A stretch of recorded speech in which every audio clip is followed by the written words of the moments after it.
found the bunker of a prepper family who went missing 3 years ago. Dr. Daniel Vance has a lot of intelligence, perhaps too intelligent for his own good. A 40-year-old fluid dynamics lecturer with a mind composed of numbers and shapes. Nobody knows why, but one day he calculated the apocalypse on a whim and arrived to a disturbing result. He didn't specify exactly what he had concluded, but it's safe to assume it wasn't good because he quit his job right once and sold off his many assets. His bride, a 24-year-old PhD student who had fallen in love with Daniel some time prior, was swept up in the aftermath of this massive upheaval. She adored the odd bear of a guy who could describe the peculiarities of an asteroid's orbit as readily as he could construct a log home. When he told her what he wanted to accomplish, she agreed because talking to Daniel usually left you with the deep sensation that he was correct. The Vances lived in the far woods outside of my hometown 15 years later with 5 kids. They were mysterious, wealthier than the Pope, and took their prepper lifestyle very seriously. However, they were also quite engaging to talk to, humorous, and laid back. Surviving people who were larger than life arrived in town with strange desires that delighted local companies. In order for the Vances to construct their refuge, enormous amounts of steel, iron, lead, and cement were transported across the isolated mountains. The sophisticated techniques they employed to conceal it were renowned. In order to prevent anyone else from seeing it, Daniel had previously spent 6 months obtaining the license required to drive HGVs up to his compound. Additionally, he once purchased up a corporation in bulk so that they had no other option after they rejected his request for cars without GPS trackers. Therefore, most people blamed lockdown when they stopped showing up in town during the pandemic, when requests for food and supplies ceased, and when all communication was cut off. They had a bunker and had trained all their lives to be independent in the event that civilization collapsed. At the age of 3, Alexander was already learning which local plants were edible and gathering firewood as a task. The majority of us simply expected that the Vances would be the ones to ride out COVID without any problems. The truth, however, was quite different. We learned that Daniel had taken advantage of the epidemic to conduct a dry run when the worst happened. The family planned to effectively beta test their fallout bunker by spending 6 months in confinement. After 3 months, the sheriff heard a radio distress call. The muffled voice of a crying child, whom most people believed to be Alexander, although that has never been confirmed, revealed the coordinates. The bunker was still shut when the police came. Emergency personnel tried unsuccessfully to get in touch with the family inside during the hours it took them to break down the door. Police were stunned once they went inside. No one needed to be saved, no people, no survivors. There was proof that the Vances were stuck inside with no way out after the door's locking system malfunctioned, but if that were the case, where had they disappeared to? There were cots and beds all throughout the place, with yellow linens that were starting to mold and buckets nearby that were covered in stains. Some doors were broken to bits, while others were barricaded. There was even evidence of temporary quarantines and what appeared to be violence in certain areas. Until the people demanded answers and the sheriff was compelled to provide just the most basic of outlines, the police, typically a great source of gossip, were uncooperative.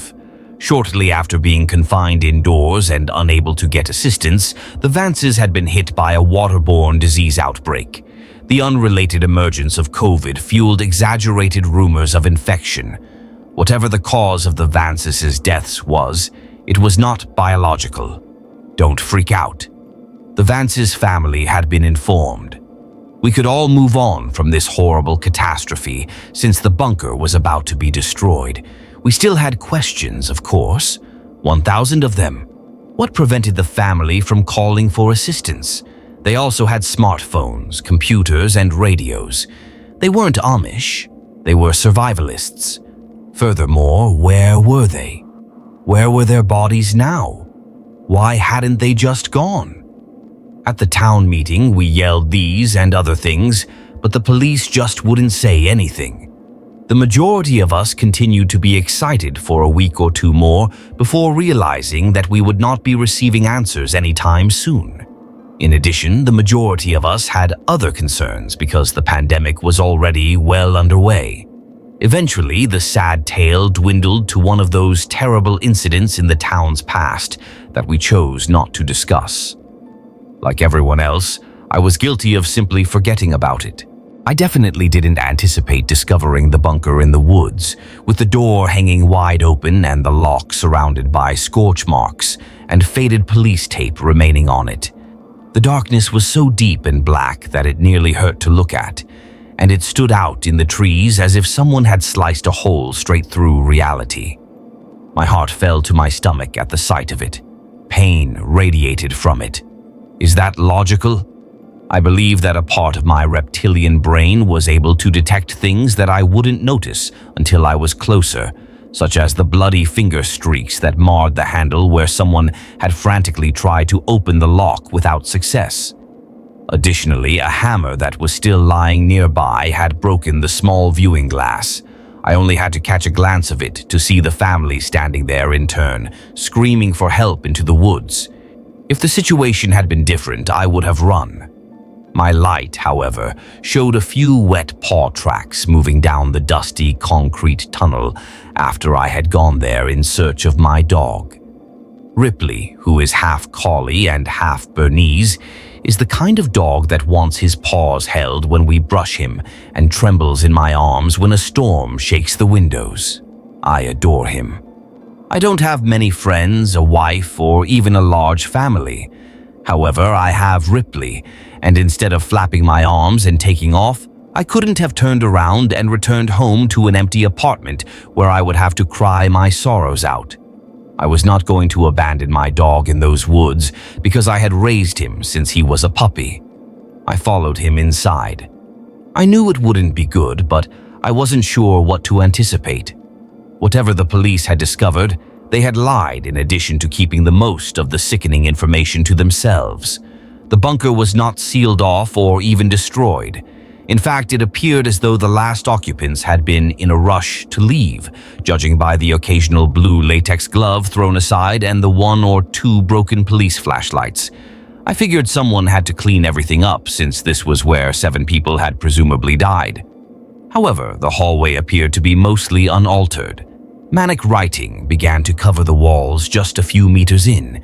It was the frantic scrawls of a lone survivor, left there to be found like cave paintings. The majority were discussions about how to leave, schematics, blueprints, formulas, and equations. Everyone's attention was on the door and the circuits that caused its malfunctioning lock. Naturally, I thought Daniel owned them and that he had passed away last. How terrible it is for a man to outlive his offspring. But it got worse. The writing gradually shifted from plans and equations to a frenzied scrawl. The same few phrases were used repeatedly. 5 doors. 5. Not 6. 6. Failed to make it. Failed to make it. There are 6 doors. 6. It appeared to be something that might be found in an asylum. At the end, there is a psychotic digression that is only broken up by 6 paragraphs. Every little paragraph had a nicely painted Christian cross at the top, and every letter was perfectly neat. Elliot Vance was 15 years old, a talented guitarist. He believed I didn't know, but he liked boys. I had the utmost love for him. He'd have been a wonderful man. Alicia Vance was 14 years old. She enjoyed shooting and painting. She inherited her mother's cruel nature. She would have benefited from it later. Elijah Vance was 8 years old, the most intelligent of us all. These were Daniel's tributes to his family, and it was eerie to see the words illuminated by my torch, which revealed the depth of the anguish he had experienced. He must have realized that he would not be able to write his family's obituaries or speak at their funerals. This was his final, desperate attempt to ensure that the world would eventually recognize them as actual persons, just like he did. The word stood next to a trapdoor in the earth, marking the end of the tunnel. The tunnel was not open, but it quickly came to a dead end, and Ripley's prince vanished at the hatch. Even though I thought he might be in danger, I paused and glanced at the bunker door 20 meters behind me. Even on this overcast day with raindrops in the air, the once dreary woodland appeared incredibly brilliant. As I started to descend the ladder, I had the feeling that I was leaving the entire world behind. I walked into a spacious circular living area filled with furniture and small alcoves. Folding beds and tables covered the walls, and every available space served a variety of purposes. A dining area may be converted into a sitting area, which could then be used for sleeping or even working out. The specific piece of furniture you unfolded, unclipped, or unfurled determined everything. It made natural that they chose this chaotic, overlapping use of space because there were 7 people in close quarters and not nearly enough privacy. Even so, the space was larger than most studio apartments. Additionally, I was informed that the bunker had hidden depths via a few hallways that continued deeper into the earth. I quickly located my dog's path after searching for him, although Ripley's prints were beginning to wane thus far from the soggy copse. They dimly petered off toward a nearby door after hardly a few meters. Although I wanted to follow, I restrained myself from moving too quickly. Ripley was probably not going anywhere else, and it wouldn't help us if I was harmed. I made the decision to glance around, and I soon saw a dining table. This was the best evidence I could find that the police had not bothered to clean up. The meal had rotted to an odd blackened husk, yet the plates were still out. One place setting had a child's hat on it. The once creamy fleece had gone sickly yellow and green. The chairs' backs were strengthened by wooden beams with long grooves that allowed a nail-width object to slide into them. Additionally, there were odorous stains on each pillow that strangely resembled an ass print. The material cracked noticeably when I touched one with gloved hands. Whatever it was, the plates and silverware had similar stains, and the tablecloth had handprints of it firmly pressed on it. I initially believed it to be blood, but I was mistaken.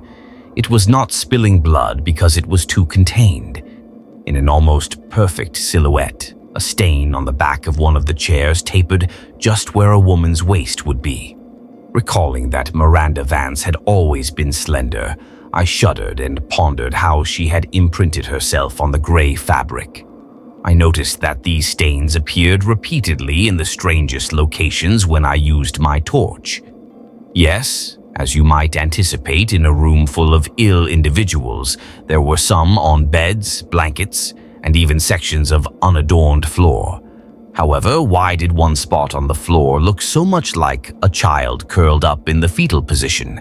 And why did the same items appear on board games, books on shelves, and the TV remote?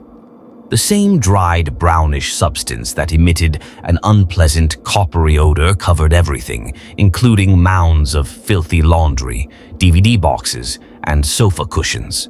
The jigsaw puzzle was quite confusing to me. 4 chairs, each adapted to have the same back support as the ones by the dinner table, had been arranged at another table. Additionally, only one of the 4 distinct piles in a jigsaw puzzle had been depleted. The remainder appeared largely undisturbed, as if someone had divided it up among 3 other persons who had no desire to participate. Perhaps Daniel had made an effort to maintain spirits during the family's illness. Please help me. But if that were true, I couldn't help but picture the poor man sitting there with his dying loved ones, frantically trying to get them to click their own pieces into place as they passed out and came back to life. There was an air of insanity about that chamber, and the longer I lingered there, guiding my torch's bright disk of light from feature to detail, the more I wanted to get away. Wooden beams were put across one door. Part of one sofa had been taken apart. There were several charred beds, and every light bulb had been taken out and placed in a box on the counter in the kitchen. I finally understood why the police were so certain the Vances had not lived, even though they had never located their remains. When I looked up at the ceiling, it appeared as though someone had anticipated a human finger to illuminate with a switch flick when they had jammed it into one of the empty sockets. The police had left and never come back. What was it about this place? Not to even remove the finger and check it for disease, or even to make sure it was the rightful owner? I made the decision to find my puppy quickly. Although I'm not superstitious, I can't be the only skeptic who has done the math in his mind and concluded that showing respect for ghosts doesn't cost anything because people had died there. The air smelled so awful in that small, scary bunker that I began to fear I may become ill myself. No one benefited from lingering. However, I would be damned if I simply left Ripley to fester down there. Even though I wasn't totally sure how he had gotten down there in the first place, it's not like he could climb a ladder and go out by himself. I called out and broke the silence, using what little courage I still had left. It felt like a dreadful taboo in that god-awful place, like screaming in a cemetery. Ripley! For the longest time, there was only the kind of silence that makes you wonder if someone or something in the darkness is holding its breath in an attempt to appear like just another patch of nothing. I waited and prayed desperately that I would hear the pitter-patter of his paws. Waiting till you eventually turn around and reveal your back, I sobbed, flung up my arms, and almost fell backwards onto a rolled-out sleeping bag that appeared to have spent a week in the sewer when the TV abruptly and loudly came on with a blurt of white noise. I could already hear a faint version of Daniel Vance's voice before I realized what had made the noise. I understand the problem here. I must emphasize how little I know about anything that's... As I got closer, I scowled at the screen. It displayed the dinner table behind Daniel and a greenish infrared image of the bunker. I could see that his family was seated in those chairs, but it was blurry and difficult to see. It was Miranda who became unwell initially. In hindsight, everything makes complete sense. We discovered that Miranda frequently retrieved goods for cooking from the storage area beneath one of the freezers. That's shit then. With a loud clank, one of the figures in the backdrop sagged onto the table, sending a plate tumbling to the floor. Daniel stood up, took the woman by the shoulders and sat her up, muttering, "Shit, shit, shit." My cooking was never a hit with Miranda. He fiddled with something at the back of the chair and snorted a chuckle. Compared to tape, the rods are far superior. Taping them upright to the seats took hours. Never succeeded, however. The rods fit perfectly into the spine, and I can simply slot them into the chairs with a small tweak. Everyone can join in for supper that way. For family game night, I'm putting together a similar project. Daniel approached the camera and smiled as he removed it from the tripod and looked around the dinner table. I almost dropped my torch when I saw what I saw. His relatives had passed away long ago.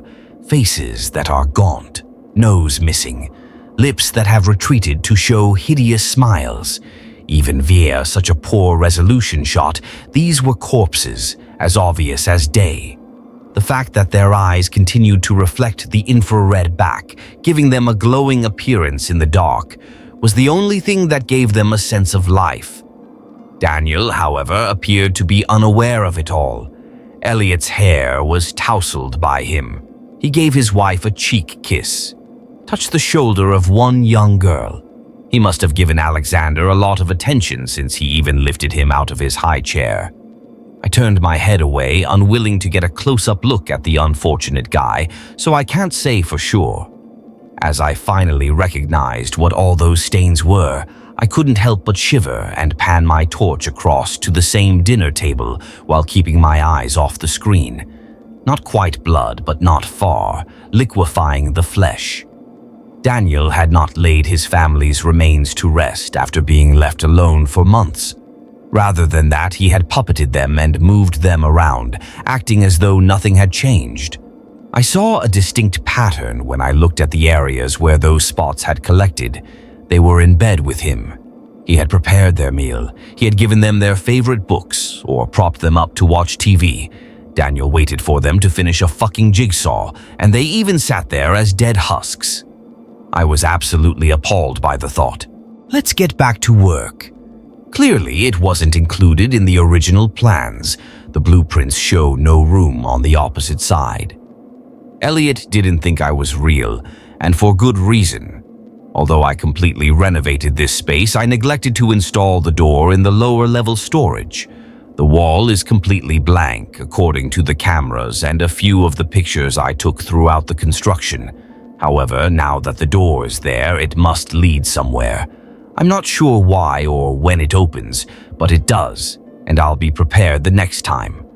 For the reason why it did this to us, I must know what's on the other side. Down here, alone and frequently all asleep at once. Anything may have been used to cut our throats.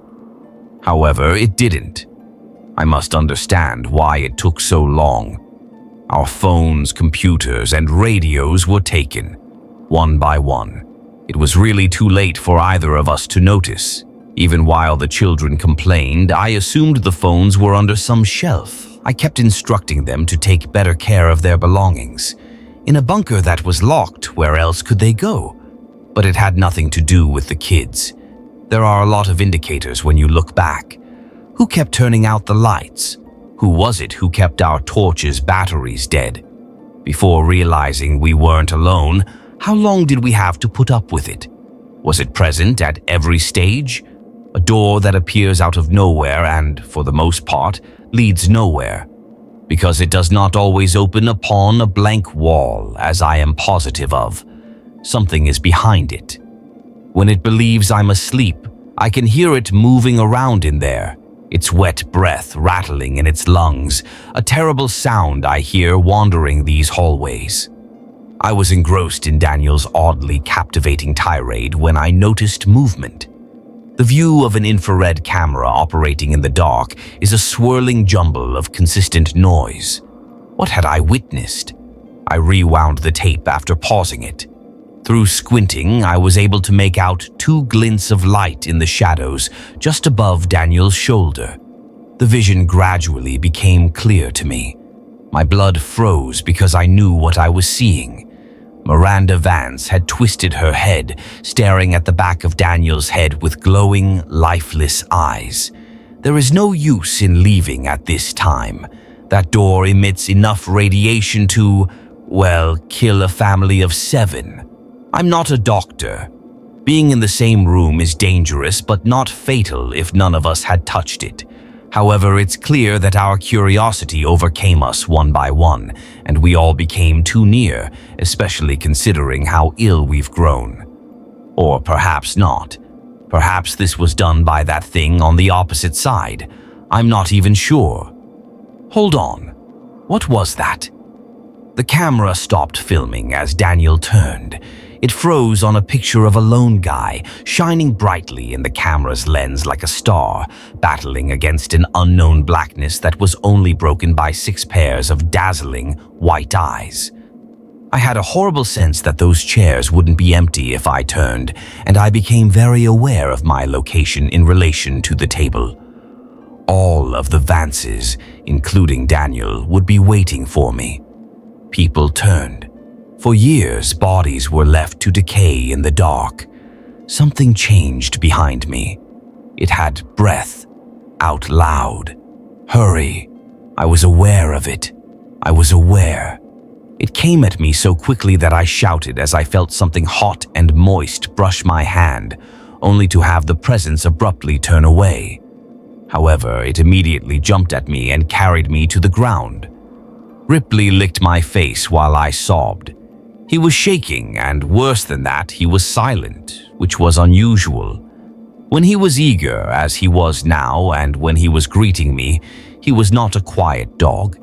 He clung to me and buried his claws into my shoulders, as if he wanted to be held over my shoulder, something he hasn't been able to do for years, regardless of what he had witnessed down here. Even in the dark, I could feel his tail wagging as I whispered, "Oh, you fucking idiot." Putting the joke aside, I was relieved to locate him. "Let's leave this place immediately." Despite my muscles being a little strained by the weight, I managed to pull him up and headed for the ladder. Climbing the 3 or 4 rungs to the hatch was difficult, but I succeeded and shoved the hatch. 1 hand first, then 2. I kept trying with everything I had, but that hatch would not move. "Dude," I beat at it with my fists while crying, but all I got was a painful wrist. The handle had somehow snapped clean off, jamming the hatch. To cut through the metal bar that locks it shut, I would now need pliers or something similar. I was unable to force the hatch open or move it with my fingers. At the very least, I would require some equipment to reach the inch-thick metal bar from this side. As I descended again and gathered my breath, I reasoned that at least it was fixable. I saw a basic chalk drawing of the bunker on one wall. It was 3 stories high. Daniel had previously mentioned that the lowest floor was storage, and I saw that he had drawn a big red X through it. The top floor, where I was now standing, was labeled quarters. However, I realized that I would locate what I wanted on the middle floor, which was designated workshops. Uncertain of what I intended to see, I pointed my light down the spiraling guardrails of the one entrance that led to a concrete stairs while standing at the top. All that was present were stern shadows and the stench of something rotten ascending through the atmosphere. A slight heat in my lungs and a tickling in my throat. Were the cops really this far down? Had they simply fled after seeing what I had seen on that TV? I didn't think it would have been sufficient to push the entire sheriff's department into overdrive, so I wondered if there was another factor at play, something that had scared hundreds of men with guns, something that was down there most likely. The door. Silently, I fell. I thought about leaving Ripley behind at first, but after losing him the first time, I realized it would be worth the risk to know he was there behind me. In addition, I didn't feel really inclined to down those steps by myself, and he was being quieter than I was. The only sound he made to accompany me was the soft click-clack of his paws on concrete, which was incredibly soothing to me as I struggled to keep my breathing steady and my torch from shaking in my hand. I went down 1 floor and discovered the workshop, which was just as I had expected. A sizable area, including boilers, heaters, fuel and water tanks, generators, and pretty much everything else you would need to survive but couldn't put outdoors because of fallout. The concept that most of the machinery still hummed in the dark nothingness years later with wires, pipes, and tubes running from one end of the room to the other was extremely unnerving to me. I shivered as I took one look at the weird maze of industrial figures and rough shapes that protruded from the floor and walls. I immediately located a little space that Daniel had marked off for his personal use. A sizable workbench and some extremely expensive machining equipment, both of which were in excellent condition, took up around 5% of the entire floor area. Lathes, buzzsaws, drills, sanders with belts, welding torches, everything a guy could do on his own. Daniel had also been quite busy.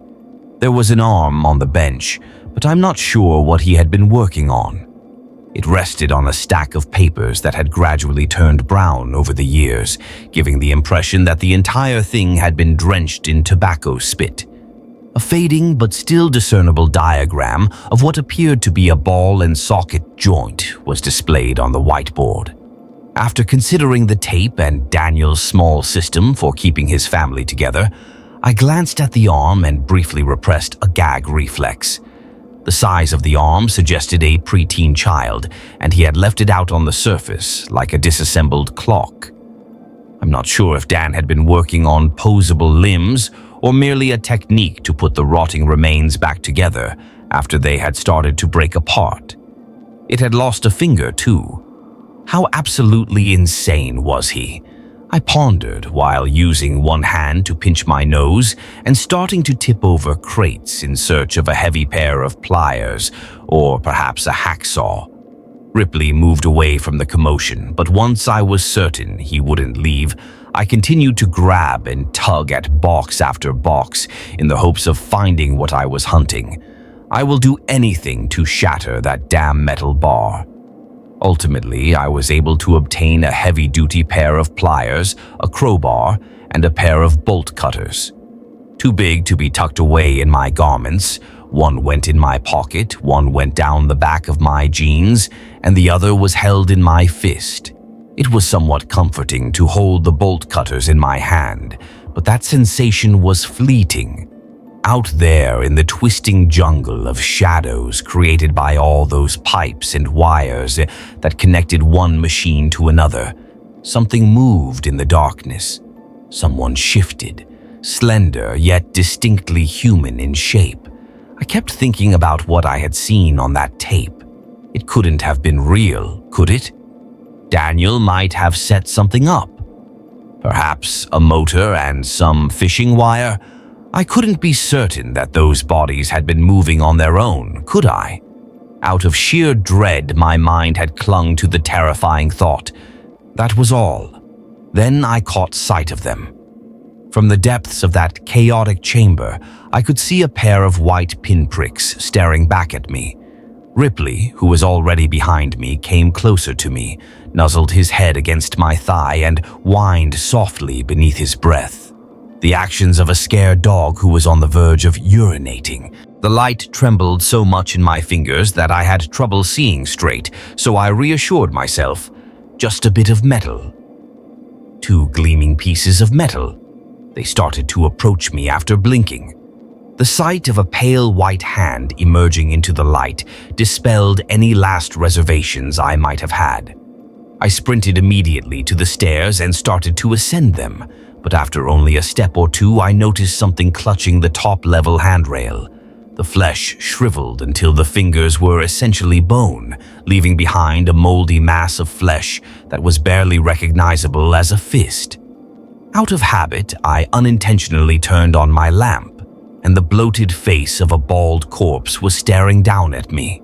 I couldn't even tell if it had been a teenage girl or Daniel, who was 60. Nevertheless, I turned out of instinct and saw another figure limping out of the workshop in my direction. I was confined. No place to go. I knew Ripley had finally urinated on himself because of the warm fluid that felt on the back of my leg. An adult dog, trembling like a puppy and begging to be picked up, with his tail between his legs. God, I really needed them to be together a bit longer. I couldn't hold him in my arms, but I also couldn't abandon him. I raced down and went into storage because I had nowhere else to go. Once I reached the bottom, I was tempted to stop. The air seemed heavier down here, and my breathing sounds were muffled and somehow far away. However, all I had to do was glance back up to find 3 sets of eyes staring down at me. I didn't give it much more consideration, so I bounded down the hallway and crashed onto a door at random. When I opened it, I found what appeared to be a typical storage room, with the exception that the food had been allowed to rot on the floor and that the majority of the shelves had been overturned. However, 1 or 2 shelving units remained upright, and the towering opaque boxes covering their shelves provided them an excellent hiding place. I squatted down and switched off my light there, deciding that would have to be it. When I realized there was more inside, I was already inside. The door appeared nearly normal. It looked somewhat like all the other doors down there, but it was also distinctive, so I could understand why Daniel could have been perplexed. About 1.5 feet off the ground, it was too wide and too tall, and the metal rusted all over like it had aged out of step with everything else down there. Every few seconds, the door would drip something weird and greasy, like something you find in a parking lot on a rainy day. And there was an abundance of wet, soppy moss all around the jam, the kind that hangs from trees in a swamp. The leak was horizontal and defied gravity, so every few seconds a big glob of the thing would whip across the room and smack into the opposite wall, forming a puddle the size of a man that defied all logic. Of course, it wasn't all that weird. I automatically moved away from this puddle and the door on the other wall, recalling Daniel's remarks about radiation. I backed myself into the quietest, darkest corner I could find while dragging Ripley behind me and praying he wouldn't reveal my identity. After entering, I switched off my light and bided my time. It must have taken me longer than I had anticipated to hide my location because a couple figures entered the room just 2 seconds later. They made enough noise to alert me that at least 2 of them had stumbled in after me, even though it was completely dark after I had extinguished my torch. I remained there, unable to see anything, unsure if they were simply preparing to depart or were coming directly for me, compelled to wait and let fate determine my destiny. Desperate to know what was coming for me, I gave up and turned on my light when I eventually heard something scrape against the wall about 2 feet away from where I was standing. It had been a very deceptive sound. My face was only 6 inches away from Daniel Vance. He snarled, his mouth cracked and toothless. "Get out!" Somehow, a glimmer of intellect persisted in those wide, frightened eyes, a living corpse like the rest. Then I heard it. A door's creaking sound. I saw it on the wall when I turned on the light without even thinking about it. I noticed that it was open, and there was more than just ordinary concrete behind the odd steel. A lot more. A flaming gullet of flesh caught my eye. Hand-sized teeth line a ringed tube of throbbing muscle, a downward spiral into insanity. Even though the majority of the figures other than Daniel and myself lacked eyes, the hot, foul air that swept into the chamber buffeted me and the decaying corpses, paralyzing us all. What the fuck? Unable to look away from the flesh tube outside that doorway, I mumbled. Daniel seized me with one fist and threw me out of the room, whispering, "It's coming." The stench of the slippery fluid left by the Vance's tracks made my stomach turn as I hit the ground and skidded along it. The fact that it was cold was possibly the worst detail. I have no idea why, but I simply assumed that whatever oozed out of them would be extremely hot. However, it wasn't. Like I had fallen into a muddy pond, it saturated my shirt. "It will happen." This was not Daniel's voice. It sounded like a child's murmur, but I couldn't be certain. The bodies moved toward the open door and knelt in front of it one by one. I'm not sure why, but it seemed to me that Daniel was still conscious while the others had lost almost everything. He gave me another glance and said something. Then he lowered his head to the ground and joined the others in prayer. The only mistake we made was to allow it to torture us. It only needed an opportunity, not a justification. Get out. It won't let us leave. It won't even allow us to pass away. It also won't let you go if it captures you. He kissed the soil with his forehead. Then, as you or I might pick up an apple, something reached through the door and took his head in its palm. In complete panic, I sprinted over and snatched up my dog and the bolt cutters. I raced as if my legs were pistons, machines that were incapable of slowing down or falling due to signs of strain and stress. I had to relocate. I had to go. My thoughts was cleansed like an enema by the sight of the hand that had seized Daniel. It was painful to see the vision play back in my memory, but all that could be heard was the image of fingers with too many knuckles and nails the size of a smartphone. I almost passed out from exhaustion when I got to the top floor, but I wouldn't allow myself to remain there for very long. I scurried to the ladder, climbed up, and started working right away to try to cut the metal lock. With only one hand, it was torture, and the other was holding on to the torch I was desperately pointing at the door behind me. I soon fumbled too many times and lost my only source of light. No, no, no, I muttered. However, there wasn't time to search for it. I needed to leave, and I needed to leave quickly. I was certain that I could hear something ascending those steps even if I couldn't see. Not human feet's constant thump-thump. No, this was not like the others. Perhaps this was a spider's quick pitter-patter, skittering along the floor, walls, and ceiling, something with hundreds of feet, hands, or God knows what else is pulling itself along with a body whose very shape would be offensive to God. I leaned heavily on the bolt cutters with all of my strength, and finally the bolt gave. Ripley was hovering at the bottom of the ladder, growling ineffectually at the doorway when I flung open the hatch and obtained just enough ambient light. I got down on my hands and knees, picked him up, and ran up the ladder so fast that my muscles went to jelly at the top. I was out, though. Ahead of me was a lengthy hallway lined with writing, and at the very end was a doorway that was now illuminated by the weary blue light of a full moon. Ripley didn't require prodding. I crawled brokenly and stumblingly after him as he sped down the passage, eventually shouldering past the open door and falling to the forest floor.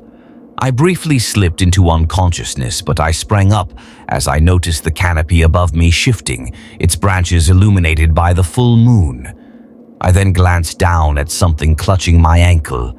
I was being gently pulled back into the earth below by the hand that had grasped me out of the darkness. The hand that crushed my leg was the size of my torso, with an arm that appeared to be that of a mole rat, but the majority of its body was hidden in the darkness beyond the doorway. I punched it with my own hand. I pressed my fingernails in. I yelled, kicked, and wept, but nothing stopped it. Something resembling a face smiled and gleefully leered at me from behind the door. Indeed, it was taking its time, drawing me in so gradually that it allowed my mind ample opportunity to fully understand the nightmare that lay ahead. I believe I would have shot myself if you had given me a gun at that precise moment, because, God forbid, I couldn't help but notice the expression in Daniel's eyes as he knelt to worship this object, like a man who understood that hope, pride, joy, or anything else that had even the slightest hint of goodness was so far beyond his grasp that it might as well have been a dream. How long would they be down there with this thing? How long was it going to hold me? I sobbed like a kid, feeling as though my mind was slowly collapsing, and I did everything I could to prevent that fucking from dragging me into the dark. I kicked the ground. I reached into it with my hands, searching for something to grasp, like a pipe or a root. There was nothing I could do to slow it down. When Ripley returned, I was only a foot away from the threshold. A dog that is terrified of vacuums, plastic bags, and self-moving doors. A particularly combative rabbit once stared down a dog, paused in the middle of the chase, and turned around, confusing the predator on its track. A dog around which you couldn't even watch scary movies. Then, as if he had always been a wolf, he sprang at that arm. I slid my leg out, even though he didn't break the skin since the pressure was sufficient to lessen the thing's hold. The dog finally bled as the pressure of the jaws and sliding teeth tore into its skin, and I was unable to stand, so I knelt down and grasped it, pulling as hard as I could. Finally, Ripley and I were released together and sent reeling backwards, head over heels. I didn't waste any time looking, waiting, or thinking. I may have been half a kilometer distant when I heaved the dog to my chest and crawled till I passed out. It wasn't until I lost sight of the door that I allowed myself to collapse face down and lose consciousness. I guess it made some sense when the doctors claimed I had pneumonia. If the sheriff hadn't come to ask me weird questions while I laid in bed about what I might or might not have seen, I might have even thought they were real. I brushed them off as best I could. As I lay there half drowning in my own sickness, I had no interest in tracking down that specific nightmare or determining whether it had been real or not. To be fair, I could understand why the cops had not done more to secure that area. Though I still have dreams of being dragged into the darkness beyond that door, I have occasionally considered going and performing the work myself. the bunker door below, as well as the one I just barely escaped at the end. I'm positive that what I witnessed was a form of insanity, and Daniel's remarks come to mind frequently. It only needed an opportunity, not a justification.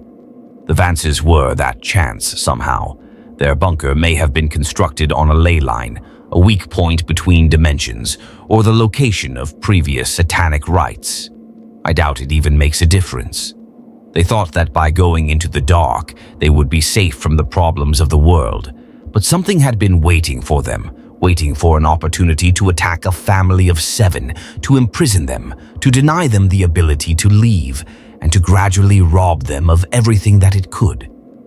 Since then, I've moved. Couldn't resist. It was more than simply the recollections, you see. In my basement, I kept a short-wave radio. When I was a boy, my father taught me something.